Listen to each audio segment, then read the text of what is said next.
Dobar dan, evo možete nam nešto reći na čemu sjedimo?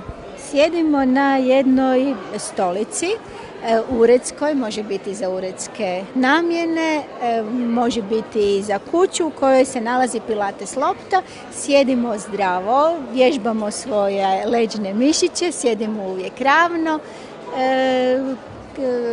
Što se tiče same lopte, njezina način na koji se sjedi na toj lopti poslije je prebačene na stolice sa 3D gibljivim sjedalom. Mogu vam pokazati unutrašnjost. Unutrašnjost je pilates lopta. Ovdje su pokazani da je stolica prošla sve certifikate evropske sigurnosti i mogućnosti rada sigurnost za rad u uredu. Hvala vam.